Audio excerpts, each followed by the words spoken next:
Today I want to talk about some non-traditional or some non-conventional ways to get in the door.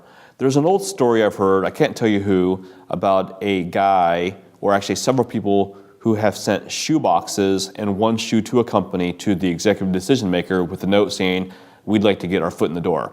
I think it's smart, I think it's clever, but I don't know how effective it is because it's been well known throughout the years. But I want to talk today about some creative ideas to get in the door if phone, email, LinkedIn, and snail mail is not working. First of all, handwritten note. I'm not talking about sending a business letter. I'm talking about getting whether it's a postcard or some stationery, and write that person a note, enclose your business card. Keep it short, sweet, to the point.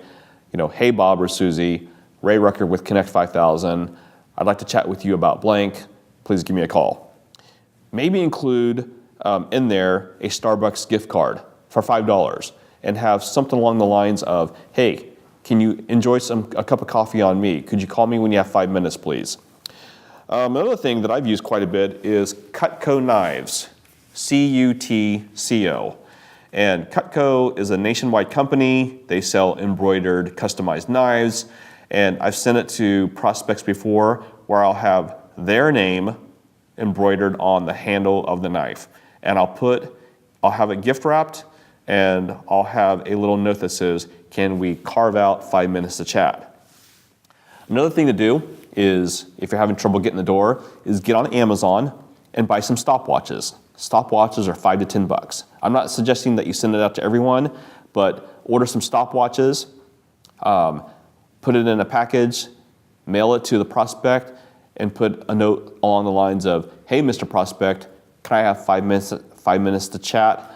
You can start the time whenever. Something different, something that stands out without being too crazy and unconventional. Another thing is this, is if, and a big if, is maybe send alcohol if it's appropriate. I've sent some nice bourbon, I've sent silver tequila to an existing client of mine. Again, you got to be very, very, very, very careful because if they don't drink, you could highly offend them. One thing that I did for a client here in town was I looked at the chief sales officer's LinkedIn profile and I noticed that he was on the board of a nonprofit. So I sent a $100 donation to his nonprofit. I forwarded the receipt to him and I said, hey, I like what you're doing.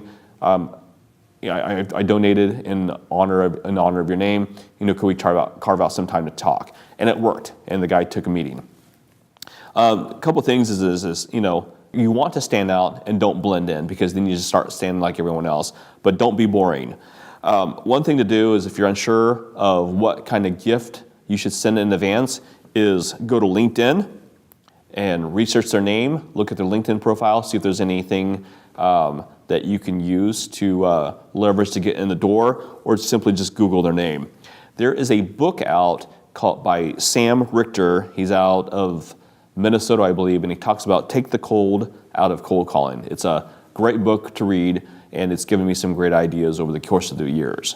So again, one thing about sending a quote-unquote gift is that they feel like they have an obligation to respond back to you. Does it work? Sometimes it doesn't. But the beautiful thing is you don't know until you try.